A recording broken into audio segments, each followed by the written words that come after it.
So hello, now let's see the first tool, and exactly the name of this tool is Joymmitment.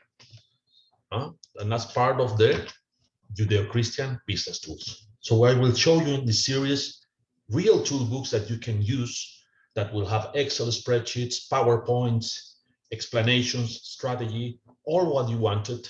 But let's start with the most basic of all these tools. And that tool is Joymmitment. So where is the source of this word? This has two roots. Is the word joy, the joy to be with God, of course, and the commitment, my continuous commitment to be with God, to do everything for Him. Everything that I do, everything that I think is for Him. And that is the Joymmitment in this particular view, okay? So let's go deeper in our culture. And Aristotle said several thousand years ago, these beautiful words, no? Happiness is the meaning and the purpose of life, the whole aim and the end of human existence. No? And this is very interesting. And we have deeply embedded this in our culture, in the way we're trying to see. And very interestingly, Dr. Mihaly, I don't say his last name because it's very complex. But this is the most complete data that you can find on these measures between income and happiness. No? Sadly, it's only 1998, several years ago, but it's very complete. But you can see other sources of this. And the most interesting thing is that happiness is different from wealth. And actually, you can see that in 1956, the personal income in the US was about $9,000, okay? And it grew in 1998 to more than $20,000, okay? But actually, the percentage of people that declare that we're very happy is flat. It's flat. There are several different points. So what's happening is that people is not finding in wealth happiness, realization, and that's the absence of God. The absence of God that is present in business as well. The lack of motivation that we are seeing in new generations that work 3 months in this company, 1 month in this company, is showing us the necessity of God in businesses, okay? And here come another interesting thing that are the social hypotheses that are substituting the word of God. Now are they saying, okay, these theories that everybody believes, and they're basic on the individualistic view that you are alone, that you are not a part of God, no? And it says, you know what, you have to work hard to have success. That's true. But this face shows that he's sad, because I can have a happy face with this showing, no? But in this case, it's showing that I'm not happy working hard, and that's the big difference in Joymmitment, in being a joy to do everything for God. And another individualistic view is that you have to work hard to make money, to have money for retirement, when you will be happy, when you are retired, and you will be able to travel, to experience things that you were able to do so before. No? So that's a typical view of the world right now, that sacrifice without joy, without Joymmitment, is necessary to do this. So you will have a lot of money when you are old, and you cannot use the money. And this is part of the individualistic view. I invite you now to travel to the far, far orient, to China, to other very interesting Confucius, no? What he said, choose a job you love, and you will never have to work a day in your life. I love these words, and I will put Christianism above it. And it's much, much beautiful.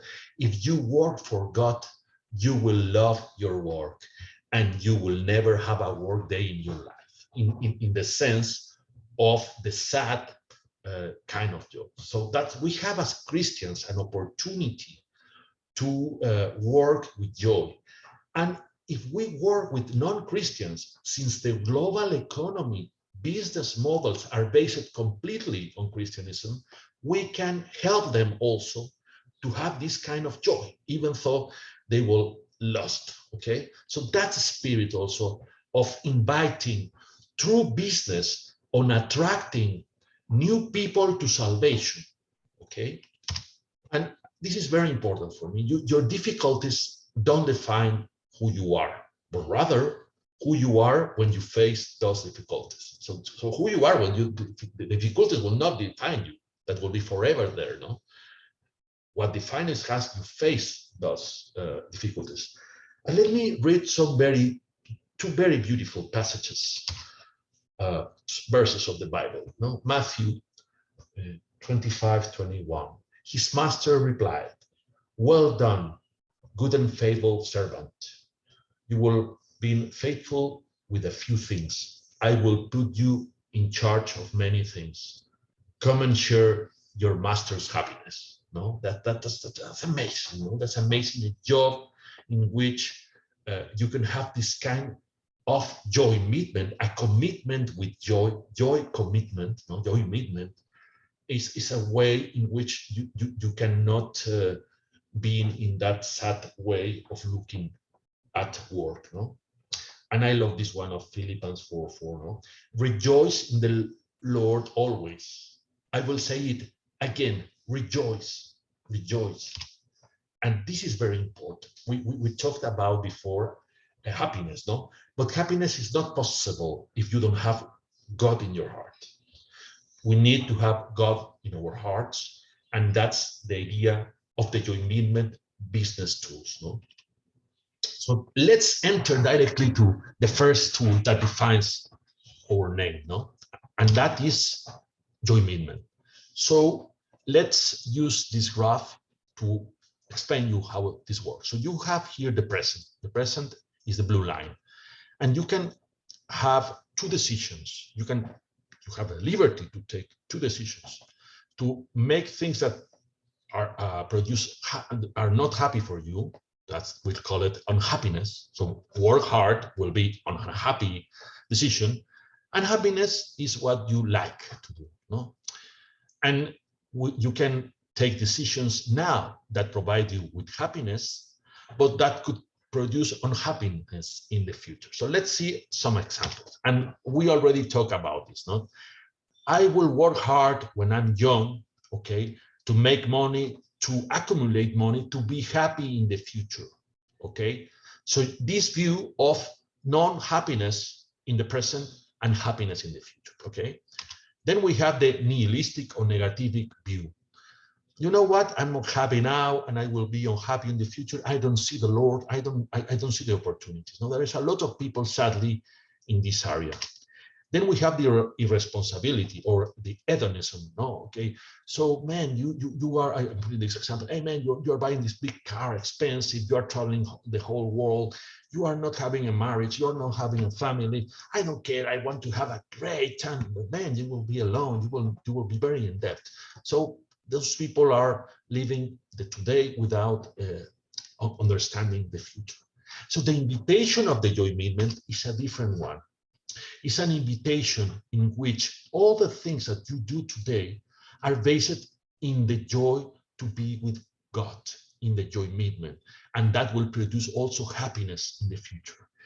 And the basic Joymmitment model, you can see it here, has three components, as we see before, as we see in terms of what Aristotle said.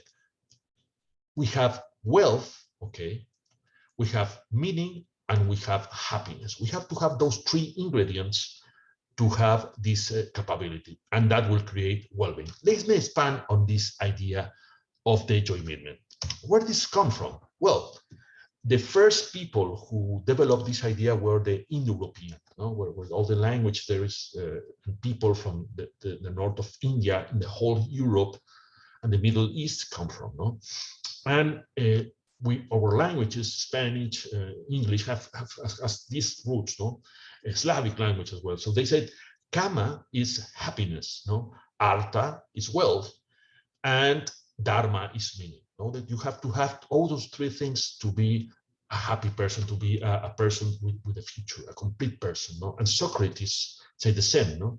Happiness, wealth, knowledge, and virtue.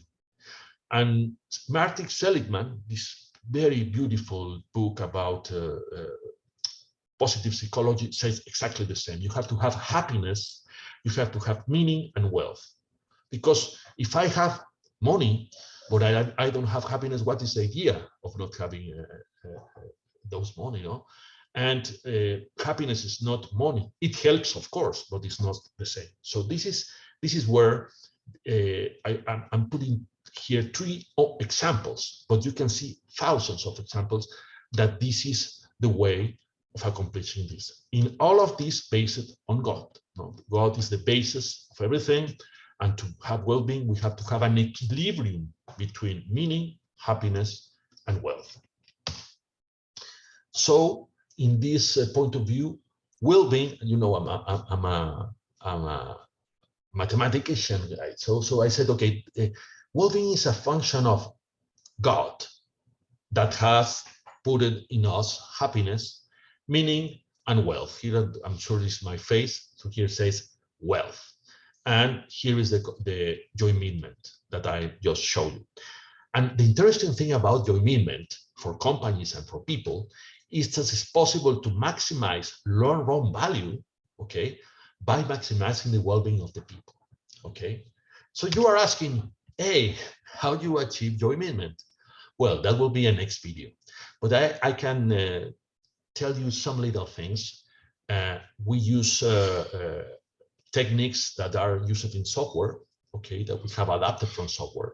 And of course, techniques that you can read on the scripture. So I hope you enjoy this, and soon you will have the video of the Joymmitment cycle, in which you will be able to understand the way in having this cycle to achieve Joymmitment, and how to apply Joymmitment in companies with financial models, PowerPoints, and all those kind of things that we need on companies. So thank you for listening to me, and I hope you see you soon.